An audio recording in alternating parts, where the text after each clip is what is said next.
Hello दोस्तों, आज के एपिसोड में हम बात करेंगे एक ऐसे इंसान की जिसकी महत्वाकांक्षा की वजह से पूरा भारत देश परतंत्र में चला गया। शायद उसकी तकदीर में लिखा ही ऐसा था।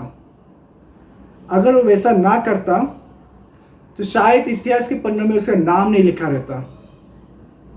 मीर जाफर, जिसकी बर्थ डेट शायद कोई कंफर्म नहीं बता सकता, लेकिन उसके काम के कारण उसकी मृत्यु की तारीख इतिहास में लिखी गई है। तो आइए बात करते हैं कि क्या किया था मीर जाफर ने। अभी ये कहानी चालू थी औरंगजेब के टाइम से।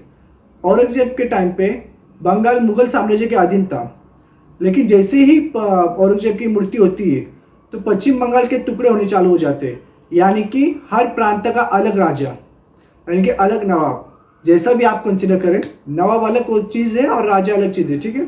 लेकिन उन्होंने अपने आप को एक स्वतंत्रता बना लिया था, जिसमें अलवर्दी खान ने पश्चिम बंगाल के ऊपर उस टाइम के बंगाल के ऊपर अपना अधिकार कर लिया था। अभी कहानी यहाँ पे आती है अलवर्दी खान के टाइम पे। अलवर्दी खान को थी 3 बेटियाँ, उसमें से बड़ी बेटी जिनको कोई भी पुत्र या संतान ही नहीं थी। रही 2 बेटियों की बात, तो दोनों को एक एक पुत्र था, जिसमें एक का नाम था शौकतगंज और दूसरे का नाम था सिराजुद्दौला। अभी एक्चुअली हुआ क्या था कि अलवर्दी खान सिराजुद्दौला से ज़्यादा प्यार करते थे। अभी इसी प्यार के कारण अलवर्दी खान ने क्या किया, उनके जीवन काल में ही है ना उसका उत्तराधिकारी घोषित कर दिया। फिर 10 अप्रैल 1956 में अलवर्दी खान की मृत्यु हो जाती है और सिराजुद्दौला बन जाता है नवाब। अभी उस टाइम पे अलग अलग परंपराएं थी। वो वैसी एक परंपरा थी कि नवाब कोई भी बनने के बाद वो अपना दरबार लगाता था और उसके अधीन राजा, अमीर, विदेशी जातियों के प्रतिनिधि दरबार में आके उनकी उपस्थिति लगाते थे और उनको भेंट देते थे। यानी कि वो स्वीकार करते थे कि हमने इसको अपना नवाब कंसिडर कर लिया। परंतु सिराजुद्दौला के राज्याभिषेक के टाइम पे अंग्रेज का कोई भी अफसर आया नहीं था, यानी कि उन्होंने सिराजुद्दौला को अपना नवाब स्वीकार नहीं। इसी कारण से दोनों के बीच में संघर्ष की संभावना बढ़ती गई। अभी देखिए यहाँ पे बात आती है कि एक कंपनी जो बाहर से आके इंडिया में व्यापार कर रही है और एक नवाब जिसके अंडर में बहुत सारे लोग हैं, मीन्स बहुत सारे लोगों की सेना है। अभी इन दोनों के बीच में संघर्ष की संभावना क्रिएट हो जा रही है। अभी जब नवाब गद्दी पे बैठ जाता है तो उसके गद्दी पे बैठने के बाद तुरंत ही आंतरिक युद्ध छिड़ जाता है, यानी कि शौकतगंज भी नवाब बनना चाहता था तो शौकतगंज आक्रमण कर देता है। इसीलिए सिराजुद्दौला ने सबसे पहले आंतरिक युद्ध को सुलझाने का प्रयास किया, क्योंकि इसी के चलते बंगाल की राजनीति में अंग्रेजों की हस्तक्षेप बढ़ते जा रहा था। इसलिए नवाब ने शौकतगंज की हत्या कर दी और इसके पश्चात अंग्रेजों से मुकाबला करने के लिए निश्चय कर लिया। हाँ, अभी देखिए क्या होता है। मुगल सम्राट के द्वारा अंग्रेजों को निःशुल्क सामुद्रिक व्यापार करने की छूट मिली थी, लेकिन अंग्रेज बहुत होशियार थे। उन्होंने उसका दुरुपयोग करना शुरू कर दिया। वे अपना व्यक्तिगत व्यापार भी निःशुल्क करने लगे और देसी व्यापारियों को बिना चुंगी दिए व्यापार करने के लिए प्रोत्साहित करने लगे। अब इससे होने क्या वाला था, इस पे आर्थिक क्षति पहुंची थी नवाब को। जब उन्होंने व्यापारिक सुविधाओं के दुरुपयोग को बंद करने का निश्चय किया तो अंग्रेज संघर्ष पे उतर आए। अंग्रेज सिराजुद्दौला को हटाकर किसी और व्यक्ति को नवाब बनाना चाहते थे, ऐसा व्यक्ति जो उनके इशारों पर नाचे, और इसके लिए उन्होंने प्रयास चालू कर दिए। अब इसी दौरान क्या होता है, यूरोप में सप्तवर्षीय युद्ध छिड़ने की आशंका थी, जिसमें इंग्लैंड और फ्रांस एक दूसरे के विरुद्ध लड़ने वाले थे। अभी दूसरे देशों में भी अंग्रेज और फ्रांसीसी थे, तो उनके बीच में भी युद्ध होने की आशंका थी। इसी कारण खुद को मजबूत करने के लिए अंग्रेजों ने ना किलाबंदी करने के स्टार्ट कर दिया, लेकिन नवाब को यह बर्दाश्त नहीं हुआ, क्योंकि किलाबंदी ओनली राजा या नवाब ही कर सकता था। तो इसके अगेंस्ट में नवाब ने किलेबंदी रोकने का आदेश दे दिया, लेकिन अंग्रेजों ने वो आदेश सुना नहीं और उन्होंने किलाबंदी का काम जोर जोर से चालू रखा। इस पर नवाब क्रोधित हो उठे और 4 जून 1756 को कासिम बाजार की कोठी पर आक्रमण कर दिया।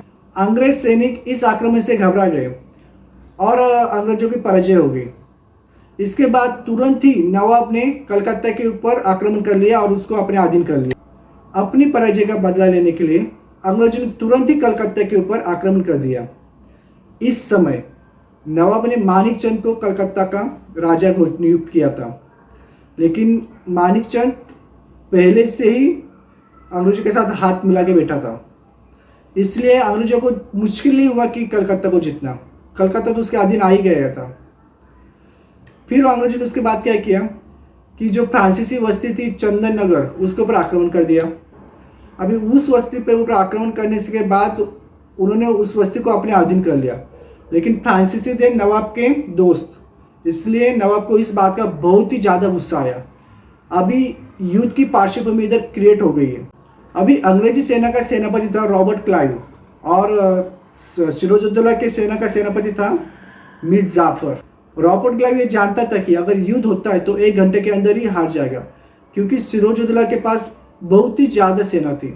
इसी कारण रॉबर्ट क्लाइव ने उस टाइम पे ब्रिटिश पार्लियामेंट को बहुत सारी चिट्ठियाँ लिखी थी और उसमें यह लिखा था कि अगर आपको प्लासी का युद्ध जीतना है तो हमें और सैनिकों की ज़रूरत पड़ेगी, आप और सैनिक भेजिए। लेकिन उस टाइम पे यूरोप में ही युद्ध छिड़ने वाला था, इसलिए ब्रिटिश पार्लियामेंट ने उसको मना कर दिया। और आपको ये दस्तावेज मिलेंगे इंडिया हाउस लाइब्रेरी में, जो लंदन में है। अंग्रेजों के पास प्लासी के युद्ध के समय मात्र 300 सैनिक थे और सिराजुद्दौला के पास 18,000 सैनिक थे। एक्चुअली सिराजुद्दौला के पास बहुत ज़्यादा सैनिक थे, लेकिन वो सभी सैनिकों को अपने पास नहीं बुला सकता था, इस वॉर के लिए नहीं बुला सकता था, क्योंकि एक साइड से मुगल थे और दूसरी साइड से मराठा भी थे, तो इसलिए वो उनको बुला नहीं सकता था। रॉबर्ट क्लाइव ने उस टाइम पे अपना दिमाग लगाया और अपने 2 जासूस बंगाल के सैनिकों के अंदर भेज दिया और उनको बता दिया कि जाओ देखो ऐसा कौन सा आदमी है जो रिश्वत के नाम पे अपने देश को भेज सकता है। जब दोनों जासूस वापस आए तो उन्होंने बता दिया कि एक आदमी ऐसा है कि जो रिश्वत के नाम पे पूरा बंगाल को भेज सकता है, और अगर आप उसको कुर्सी का लालच दे दो तो फिर वो उसकी बंगाल के 7 पुश्ते भेज सकता है। और वो आदमी और कोई नहीं था, वो आदमी था मीर जाफर। मीर जाफर वही आदमी था जो दिन रात नवाब बनने के ख्वाब देखता था। ये बात तो रॉबर्ट को पता चल गई और उसने एक चिट्ठी लिखी मीर जाफर को, और फिर दोनों के बीच में एक एग्रीमेंट हुआ कि मीर जाफर अंग्रेज का साथ देगा, बदले में अंग्रेज उसको नवाब बनाएंगे। इसके बाद अंग्रेजों ने नवाब के ऊपर आरोप लगाया कि उन्होंने अलीनगर संधि का उल्लंघन किया है, और उसी का बहाना बना के अंग्रेजों ने नवाब के ऊपर 22 जून 1757 में आक्रमण कर दिया। प्लासी युद्ध के मैदान में घमासान युद्ध प्रारंभ हुआ। मीर जाफर तो पहले ही अंग्रेजों से हाथ मिला चुका था, इसलिए नवाब की जबरदस्त हार हुई और अंग्रेज विजयी हो गए।